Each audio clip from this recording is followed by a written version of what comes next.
जय श्री राधा रानी सरकार की, जय श्री कृष्ण भगवान की, जय श्रीमद् भागवत महापुराण की, जय सदगुरुदेव श्री बंसी वाले महाराज की।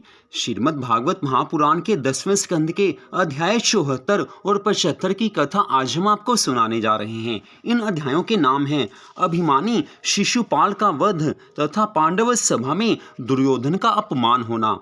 श्रीमद् भागवत कथा सुनकर भगवान से प्रेम हो जाता है। श्रद्धा से कोई कथा सुनता है, उसके संसारिक काम बनते हैं, भगवान के चरणों में मन लगने लग जाता है और धीरे धीरे भगवान से पूर्ण प्रेम हो ही जाता है।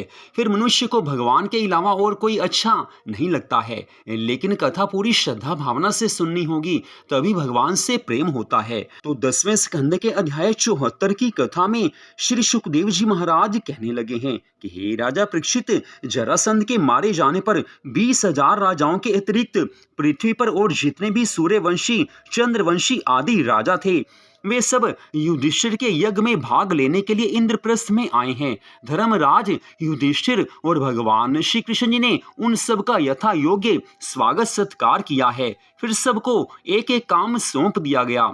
7 द्वीप और 9 खंडों के राजा वहां भगवान श्री कृष्ण जी का दर्शन प्राप्त करके प्रसन्न हुए हैं। त्रिलोकीनाथ भगवान जहां पर हों, उन्हें देखकर, उनके दर्शन करके सबके मन में प्रसन्नता होगी ही होगी।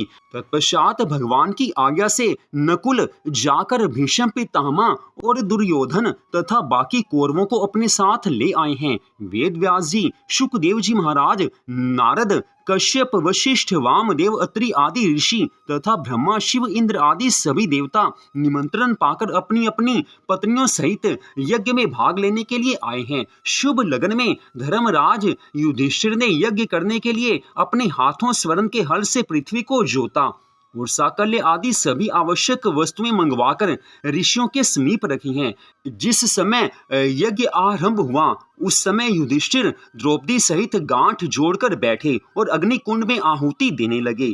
भगवान श्री कृष्ण जी की कृपा से जब यज्ञ निर्विघ्न समाप्त हुआ, उस समय सब लोगों ने धर्मराज युधिष्ठिर के भाग्य की प्रशंसा की है। उस समय यह प्रश्न सामने आया कि सबसे अधिक प्रथम किस देवता की पूजा की जाए।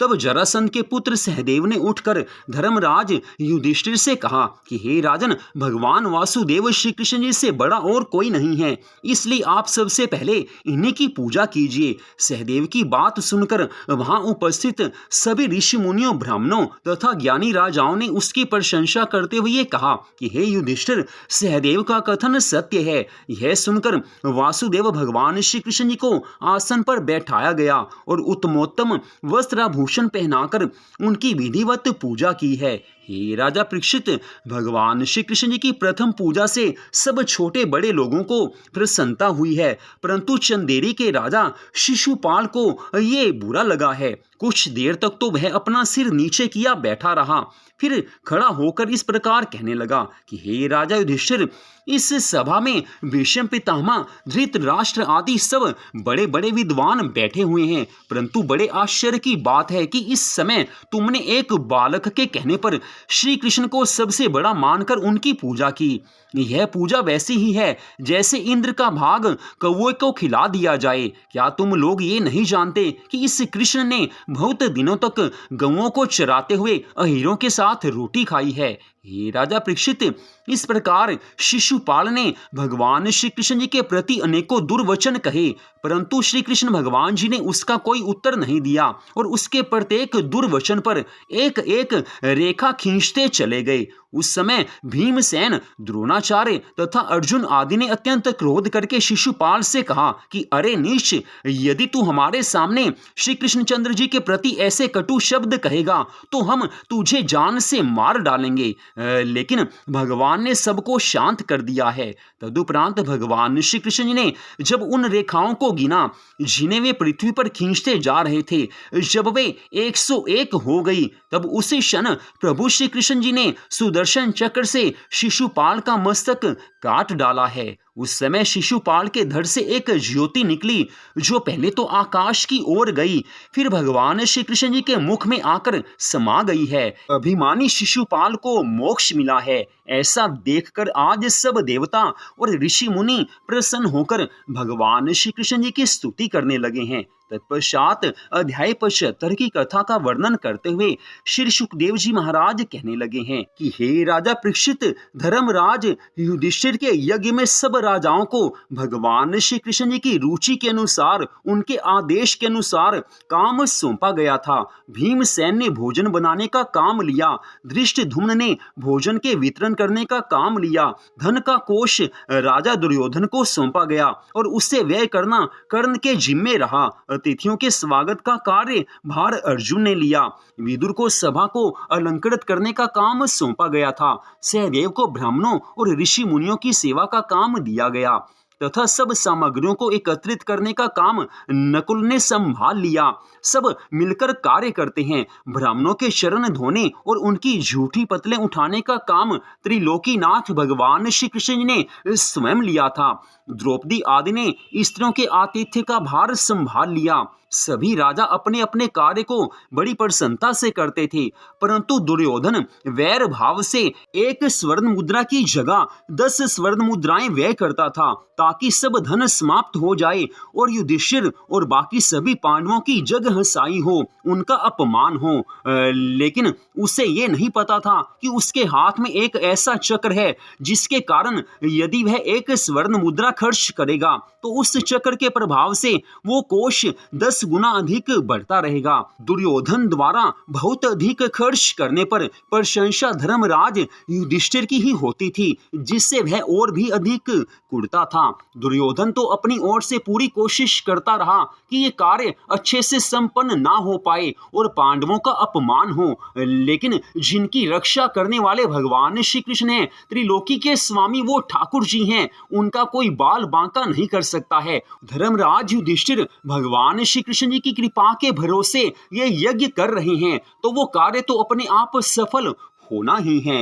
हे राजा परीक्षित, यज्ञ के संपन्न हो जाने पर धर्मराज युधिष्ठिर गंगा स्नान करने गए। वहां से लौटकर जब वे एक दिन राजसभा में बैठे हुए नृत्य संगीत का आनंद ले रहे थे, ठीक उसी समय राजा दुर्योधन भी वहां पर आ गया। वह सभा भवन ऐसा था कि जल के स्थान पर स्थल और स्थल के स्थान पर जल होने की शंका होती थी। जब राजा दुर्योधन वहां आया तो एक स्थान पर सूखी धरती को जल से भरी हुई समझकर अपने कपड़े उठाकर चलने लगा।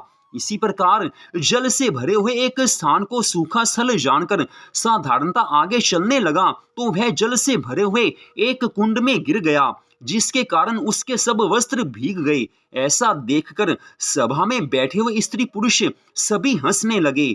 उस समय भीमसेन ने खिलखिलाते हुए कहा कि हे धृतराष्ट्र के पुत्र, जरा आंखें खोलकर चलो। उन सबको हंसी उड़ाते देख आज दुर्योधन लज्जित होने के कारण क्रोधित होकर वहां से लौट आया और अपनी सभा में जाकर अपने मित्रों और भाइयों से बोला कि श्री कृष्णचंद्र का बल पाकर युधिष्ठिर आदि को बड़ा अहंकार हो गया है, इसलिए आज भीमसेन ने मेरी खिल्ली उड़ाई है, मेरा अपमान किया है। जब तक मैं इस अपमान का बदला नहीं ले लूंगा तब तक मुझे संतोष नहीं होगा। हे राजा परीक्षित, उसी दिन से दुर्योधन पांडवों के पीछे हाथ धोकर पड़ गया, उनके साथ छल करके जुए में उनका सब धन और राज्य छीन लिया और उन्हें वनवास दे दिया। इस कथा में रहस्य की बात यह है कि जब दुर्योधन का अपमान भीमसेन ने किया, उस समय दुर्योधन ने मन में सोच लिया था कि इस अपमान का बदला जरूर दूंगा। संत कहते हैं, शास्त्र कहते हैं कि महाभारत के युद्ध का बीज इसी जगह से पड़ गया था जब भीमसेन ने दुर्योधन का उस समय अपमान किया था। यहीं से निश्चय हो गया था कि आगे जाकर अवश्य ही महाभारत का युद्ध होगा ही होगा। वैसे तो ये होनी थी, क्योंकि भगवान श्री कृष्ण जी ने सब पापियों का नाश करना था, लेकिन उसका बीज वहीं से पड़ा था जब दुर्योधन का अपमान भीमसेन ने किया था। तो आज की इस परम सुंदर कथा का यहीं पर विश्राम होता है। अगले भाग में आप इससे आगे की कथा को सुन पाएंगे। श्रीमद् भागवत कथा हम आपको सुना रहे हैं, एक एक अध्याय की कथा आपको सुनाई जा रही है। पूरी कथा सुनने से जो भगवान की कृपा मिलती है वो आधी अधूरी कथा सुनने से नहीं मिल सकती है। कार्य तभी सफल होता है, भगवान की पूरी कृपा तभी मिलती है जब हम पूर्ण कथा सुनते हैं। लेकिन लोगों की सोच ऐसी है, लोगों का स्वभाव ऐसा बन गया है कि कि पूरी कथा कोई सुनने को तैयार नहीं है। संसार के सब काम वो पूरे अच्छे से करते हैं, लेकिन जहाँ कहीं कथा सुनने बैठे या कथा पर वो कहीं पर जाते हैं तो पूरी कथा में मन नहीं लगता है। आधी अधूरी कथा छोड़ देते हैं, आधी कथा सुनते हैं। आधी कथा सुनने से भगवान की पूरी कृपा कभी नहीं मिल पाती है। भगवान समझ जाते हैं कि इससे मेरे से प्रेम नहीं है जो ये आधी कथा सुन रहा है, इसलिए कथा सुननी है तो पूरी कथा सुनिए, भगवान की पूरी कृपा मिलेगी। लेकिन वहीं दूसरी ओर ये बात भी आती है कि भगवान की कथा है, अगर एक पल भी सुन ली जाए तो भगवान की कृपा मिलती है। तो जैसा भी हो, भगवान की कथाओं को सुनते रहिए, चाहे थोड़ी चाहे ज्यादा, चाहे आधी अधूरी चाहे पूरी कथा सुनिए, कभी ना कभी भगवान से प्रेम हो ही जाएगा।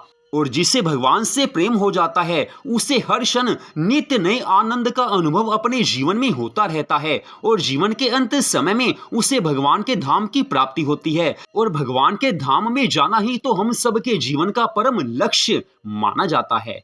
तो यहीं पर इस कथा का विश्राम होता है। कथा को आपने सुना, आप सबका हार्दिक धन्यवाद। जय श्री राधा रानी सरकार की, जय श्री कृष्ण भगवान की, जय सद्गुरुदेव श्री बंसी वाले महाराज की, जय श्रीमद् भागवत महापुराण की। जय जय श्री राधे, जय जय श्री राधे, जय जय श्री राधे श्याम।